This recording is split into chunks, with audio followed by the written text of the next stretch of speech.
And a very good morning to you. It is Friday morning, the 28th of January, the year 2022. And this is your friend, Angus Buchan, with a thought for the day. If we go to the book of Job, some say it's the oldest book in the Bible. Job chapter 1 and verse 8. And then the Lord said to Satan, "Have you considered my servant Job, that there is none like him on the earth?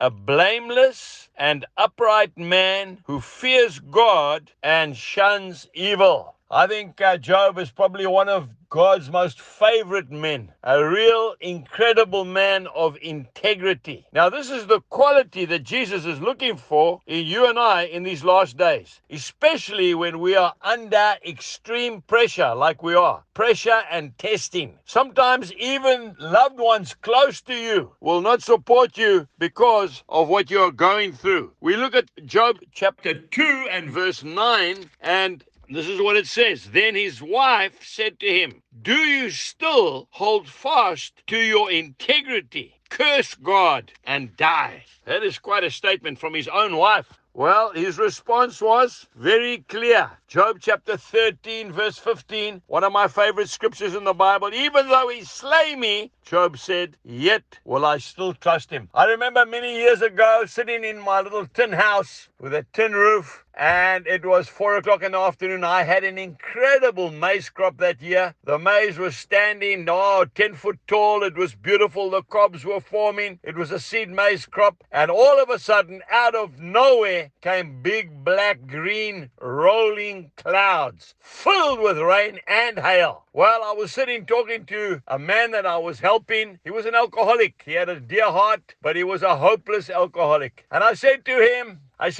God has never forsaken me, and God will never forsake you. And at that moment, big bang, bang, bang on the roof. Hailstones were falling. The rain was falling. And his eyes got bigger and bigger, and I was gritting my teeth and saying, even though...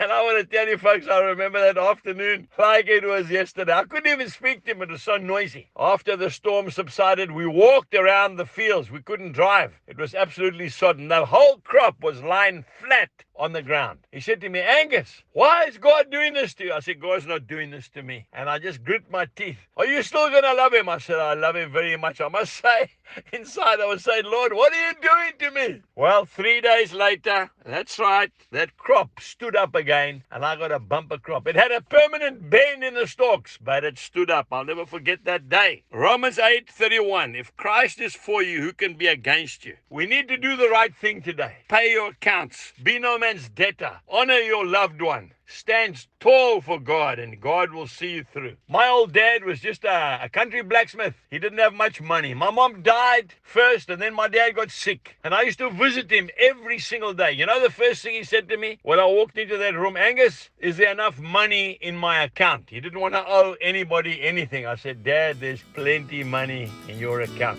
Do the right thing today and honor God, and he'll honor you. Jesus bless you. Goodbye.